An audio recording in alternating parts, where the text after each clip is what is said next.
Hello and welcome back to Pints with Pals. I'm your host Jason, and joined today, as usual, Jeremy and Mike. Hey guys. What's going on? How's it going? Not much. Going all right. Well, today we have a fruited Gose raspberry lime from Big Lake Brewing in Holland, Michigan. I've been to Holland in years. Me either. Did you guys ever go to like the Tulip Festival and stuff like that as a kid? Did not. Oh, my mom would take me all the time. Used to put on like the Dutch shoes and clock around and all sorts of kind of fun stuff, man. I loved it. I was expecting this to be a little bit more red in color for some reason. Is it green? No. It's very, very, very beer colored. Ooh, wow, that smells delicious. So, as we've discovered in this this journey down beers we bought this summer for this podcast, we Highly carbonated. Gee, little Pete, look at that. Yeah. we're finding a lot of beers that are asterisked. Aged. Yeah. Yeah, this one was brewed on 3/21/2022. So it's like a year and a half old, a year and some change old. Smells amazing. Smells amazing. It definitely looks just like a beer. I mean, that's clear.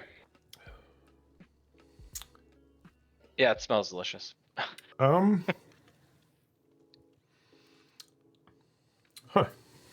I wanted you to try it before I say anything.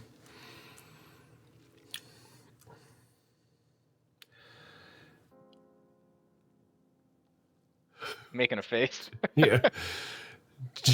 Jeremy's got a face going on. I just kind of wanted to. Well, I'm trying to like place everything that I'm tasting. Yeah. So.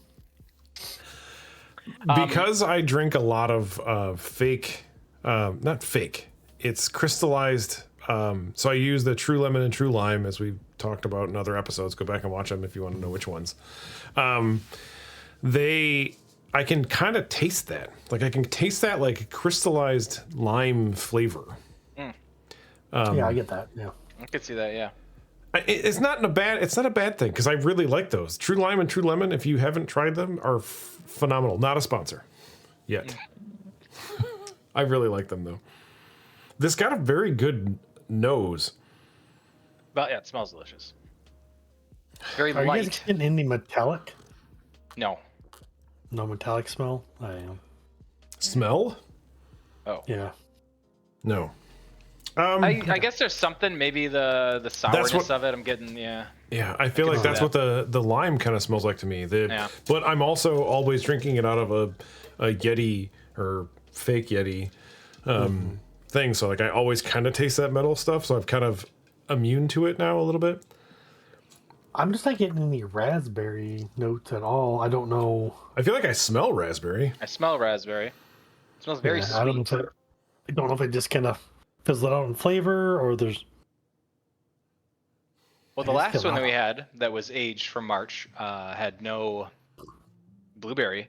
Remember that? So maybe the fruits go away after a year and a half. Well, I can say that I had this a few months ago, like 6 months ago, and it was good. But asterisk, I don't like it as much now.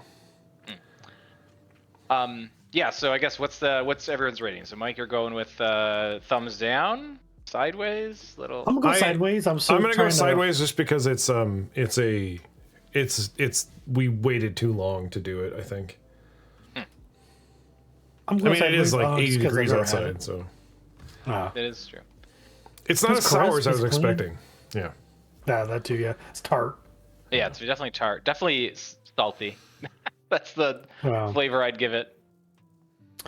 I did see in the notes whoever put it in is only like 4.8 ABV and 8 IBU. So I mean, 8 IBUs, yeah.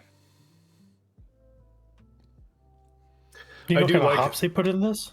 The area. Did it say anywhere in your research? It does. I included it. Maybe I didn't include that. Well, that's fine. I was just kind of curious. It's such a very low IBU. Unfortunately, their website doesn't list it, which is rather annoying. Okay. Like, I wanted to get their information about it. Like, there's no like past brew notes on here. and maybe I just haven't dug far enough. But going off of Untapped, it's a lightly tart wheat ale brewed with lime, Himalayan pink salt, and raspberry. I mean, it says like literally those words on the. Oh, okay. Well, that's what, I was like, mind. So I don't think I've had anything from Big Lake Brewing, because I saw I saw it on the notes and I was like, the hell beer do you have coming up next? That's not what I thought. So I was like, I don't think I've had anything from them. You've seen their beer though. As I pull up their website, they do, and it always stands out to me, the Haze and Blue IPA, because Well, you're a Michigan fan, so that's University of Michigan fan. I can't recall they've ever had it. Get those out of that. Yeah, they also do the cotton candy haze, which I've always wanted to try. But yeah, they make quite a bit, and it's you can get it at least locally here. So raspberry and lime was one of the flavors of seltzers that I'd always get. So I really, really liked that. So when I saw these, I was like, ooh, that sounds amazing in like a sour form, essentially. So yeah, I do like sours, and I guess I'm curious how has your wife tried this, Mike? Yeah, you said she likes really sours. liked it. Yeah. Okay. I'm not a big Gose fan though. I love fruited sours, but these, like I'm trying to think. I haven't had many. I believe I've had Cigar Cities. I think they've made one.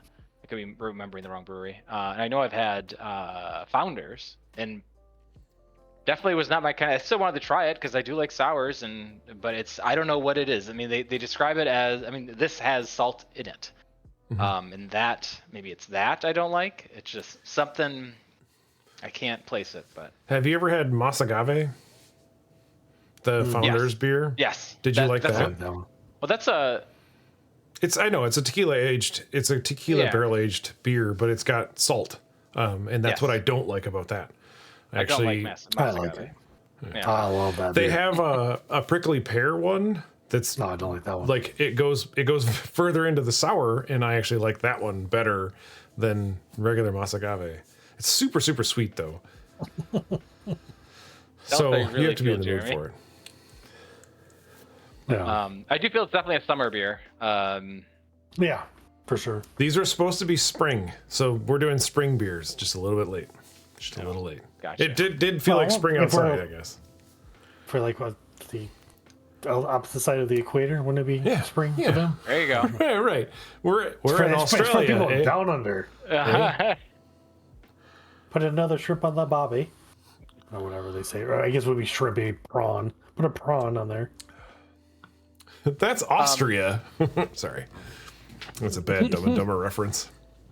So I guess what have we been up to in the past couple of weeks here that we haven't discussed?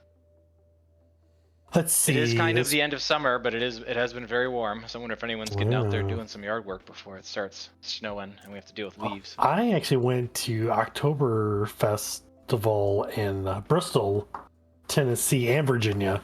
They have this road, it's called State Street. So one side is Tennessee, the other side is Virginia.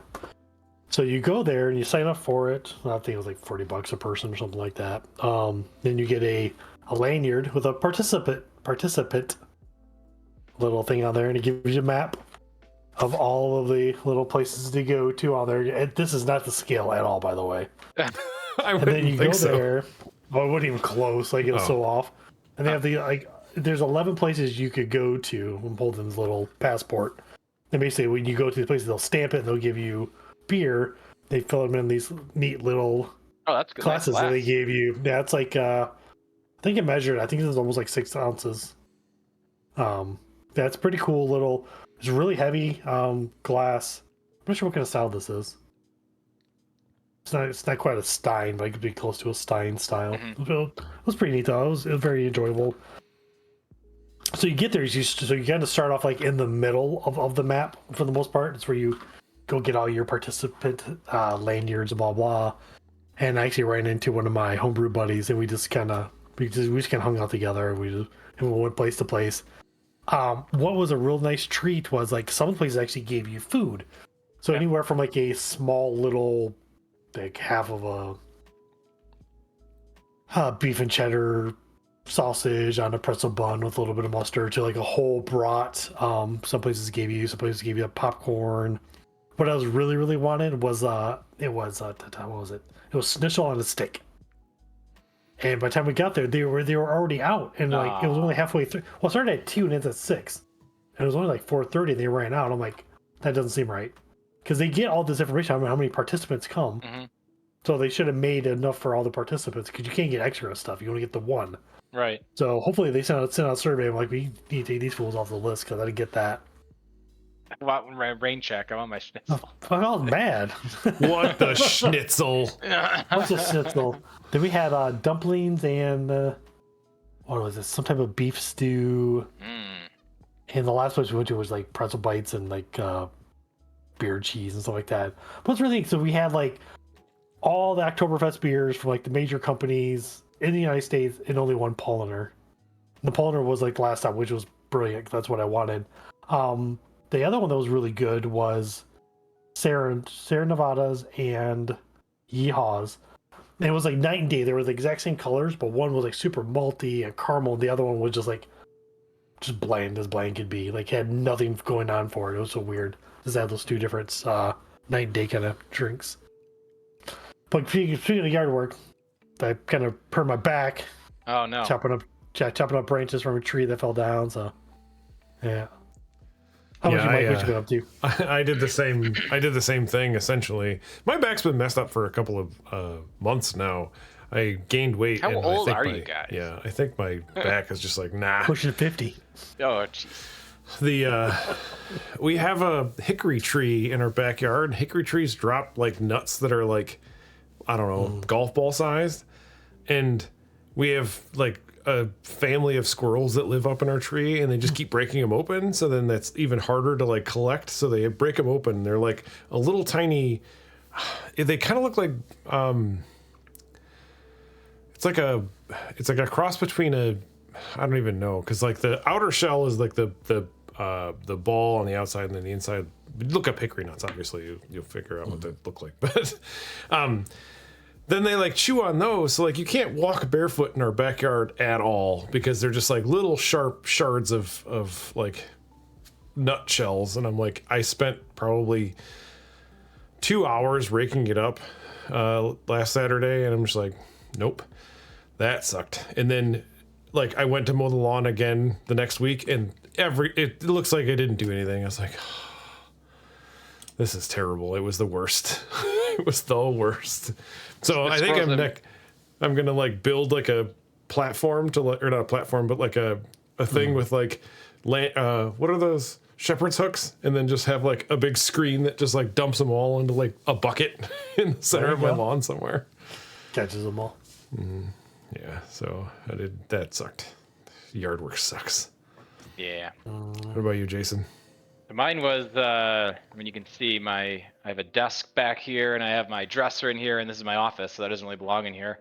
We ripped up the carpet this weekend in the back room, and we're going to try and refinish the hardwood in there. Because for whatever reason, they did the hardwood in the whole house except one room. So this one room looks like garbage. So that's our winter project, or at least the next few months. So you're going to finish them yourselves? That's the plan, because it's such a small room, and I feel like no one, I mean, I guess I could ask around, but I feel like no one's going to want to come out here for that project. Like, well, this will take a day, and you're going to pay me, I'd have to charge you, they're just going to throw a number at me that I'm not going to want to pay. Right. Like, we're going to charge you what we would charge you for your entire bottom floor. Yeah.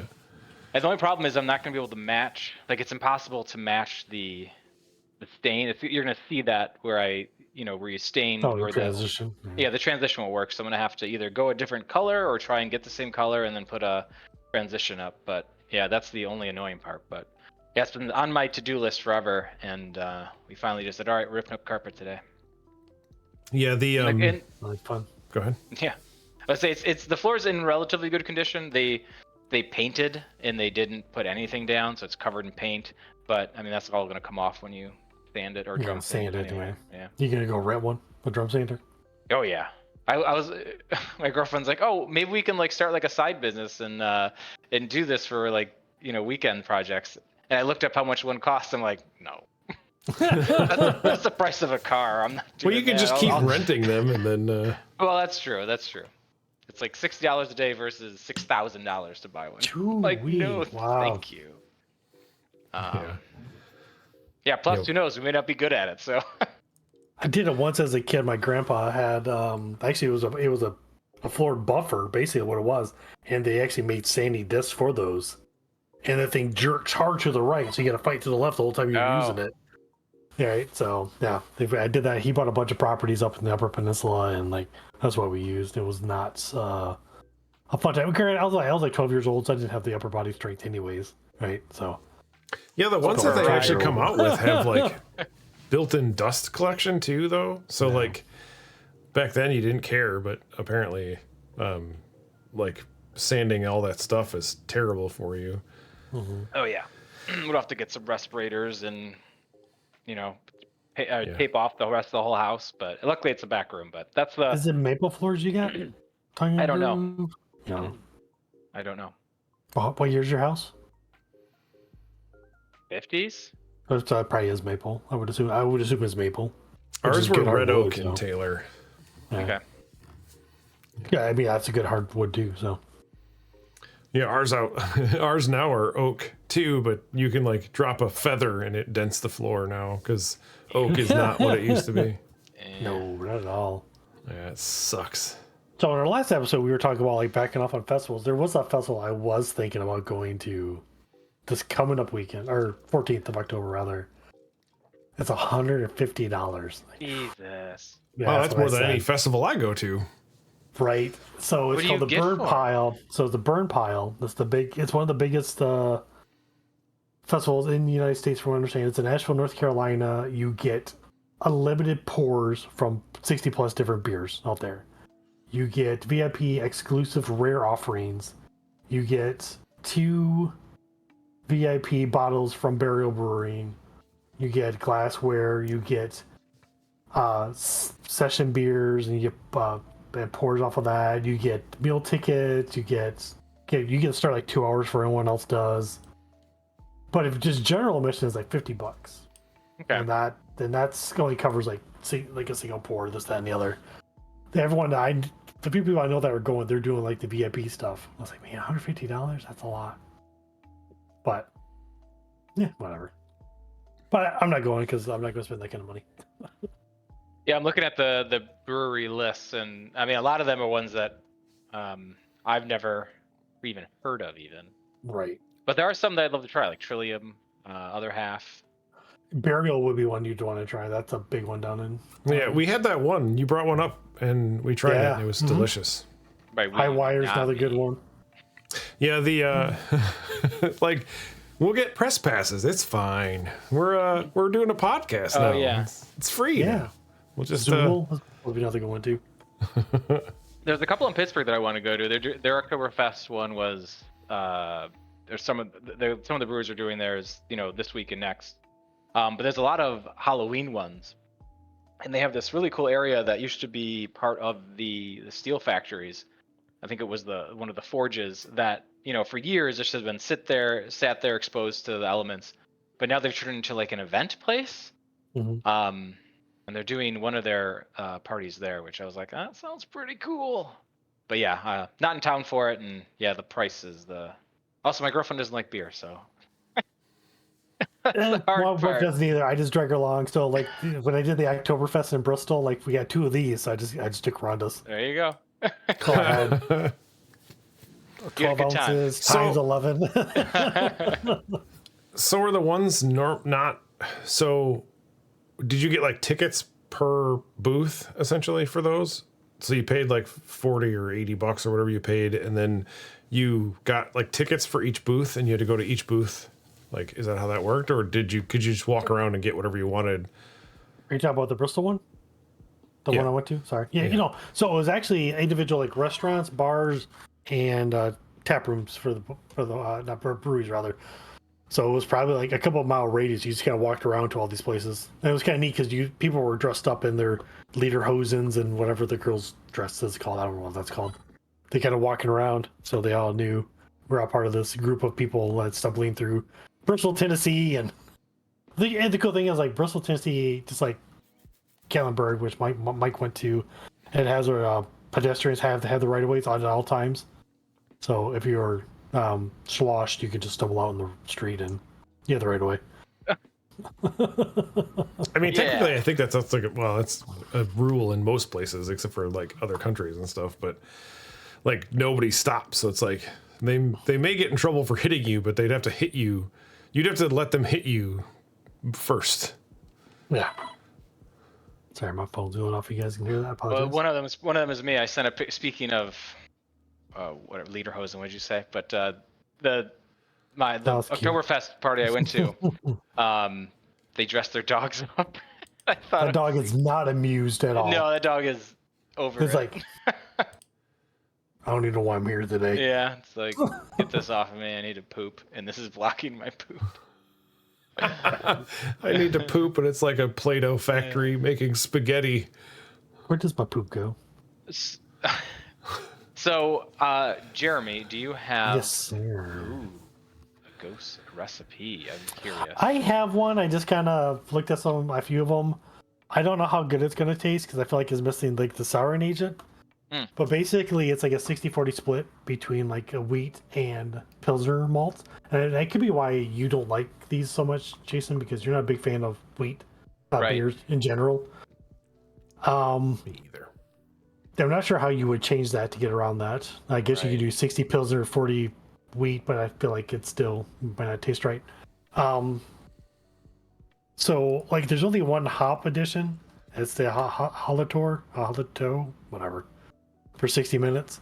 And they're going to use like half an ounce of coriander seeds and then half an ounce of sea salt to kind of give that saltiness flavor to it. And then any type of German ale yeast. So you can do dry or a little liquid. So the one thing I feel like the recipe is missing is some type of like lactobacillus, which is usually was used in like true sour beers. I don't know if you need that so much in a Gose per se, but I wonder if you could use half of a whatever. Like if a traditional sour requires like, let's say 3 milligrams, I wonder if you use 8 milligram of lactobacillus and you get that kind of sour tartness that you want out of it. Unless there's something special about the German ale yeast, because I didn't do a lot of research in it, but it's kind of a recipe I kind of just slapped together pretty quickly. Would you ever make that recipe? Oh, that's a good question. I would like to try some more Gose and see what I would want. I've only had this maybe my third, I think, so far. This one is definitely not as tart as some of the other ones are more like a sour that I've had. Like they just hurt. Like one was like key lime pie, which sounded delicious, and it wasn't delicious. That was a lie. You're like, that was a lie. How is my mouth more dry after having sipped something? Oh, it was back here, like oh man, just jaw lock up on me, and not a fun time. Yeah. Jason's taken me to a few places that like the stuff comes out like a freaking milkshake essentially, and you're like, oh. Excited for those beers. Yeah, it's like we have one. There's one in Ann Arbor that does a phenomenal one, but like nobody wants to put that on tap because it just like you have to literally throw away the lines after you're done like doing that because they're so thick. Yes, I was gonna say something. Yeah, about Holmes sours and I lost. Oh, that's something that I don't know how we would do that because that's something that would be hard to get to all of us. Yes. Because I feel like that is going to definitely lose its flavor in transport. At time, yeah. Well, we could figure out a time when we're going to meet up or something, and then hand it off. But you might still even the drive down. So what Jeremy and I have experienced is that we'll even in it because the last time we met or two times ago we met, we were in like a Cincinnati or something, and we were parked underneath in a thing, so we left the beer in there thinking it was going to be fine, but it was like 80 degrees out, and I think it ruined almost all the beer that we had that we should have taken into the room. It probably changed. Yeah, for sure. We've done that in a beer fest too. Like I've spent hundreds of dollars on beer and then left it in the car because I was drunk and then didn't think about it. And like whenever I go to those when I go to those with Tate's, he's like, nope, we bought $200 worth of beer. We're gonna lug it into our hotel room. Like, okay, they're gonna. It's not a bad plan though. Well, no, it makes sense because leaving it in the car, especially baking in the sun, it's gonna ruin it. Well, I did that, and it was in somebody else's car because we had like 2 sets of people, and I was riding with somebody else, and they just took my beer with them, and then I got back to the next morning, and they had opened one of mine and not had any of it. I'm like, you sons of bitches. So I try to bring a cooler with me if I go to South Carolina to go visit my son and go to like Tarwine Moore. And I don't put no ice in it because I don't want it cold, but at least it's insulated from the outside heat getting to it. So I haven't noticed anything tasting too off yet. So cross my fingers that doesn't have any time soon. There was something I was going to bring up. Oh yeah, we definitely need to look into some of the milkshake IPAs. Yeah. One thing I noticed, it would be cool if we could get that one from Cincinnati. Ooh, it's like almost worth a trip back out there. If you drive close to Cincinnati next time I come up north, I'll definitely have to grab. I'll just get a 4-pack or something. Which one is it? Do you remember? It's Taft's house. Okay. Yeah, haven't had.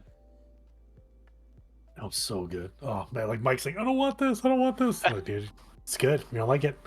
I'm not lying to you. Well, it was like the Juice Force or whatever that one was. Yeah, Juice Force. Yeah. I really liked that too. So there are IPAs, and that's the issue is that like they're gonna put IPA as a label on it, just because that's what sells. Sells exactly. And it doesn't necessarily sell when it comes to me, but that's what they're doing. Speaking of Juice Force, I did see a news article that said Juice Force is the #1 IPA sold at gas stations and convenience stores. I'm guessing cheap. It's like $2.50. Yeah, it is. And they have those tall boys, and it's almost like 10%. So like, that's why I got both of mine. Cash, you want to get drunk? Buy one of the boys. Yeah, it's a 9%. Right. And they're just absolutely delicious. That is. Yeah. So speaking of delicious, how are we rating this? Has this changed its flavor? Has it warmed up? Yep. I am a solid thumbs down. Oh. It's definitely not as tart, I will say that, as it breathes. But I do agree I don't really get much raspberry. I definitely get the lime. Yeah. I smell it, I guess. Well, not so anymore. I'm gonna change mine to a thumbs up just for the simple fact that like the metallic smell is gone. Okay. And I feel like my metallic smell is there. Oh, you haven't? Oh, yeah. So I get raspberry on the nose. Yeah. And then I get lime on the taste buds, and I kind of like that. Juxtaposition. Like, I think it's gonna be sweet. Oh no, it's not. It's actually tart. But I don't feel like it's very salty. I don't get much salt, and I feel like I'm very sensitive to salt. I don't really care for salt in general. So. I think it's salty. So it's one. What did you say, Jason? What is your verdict?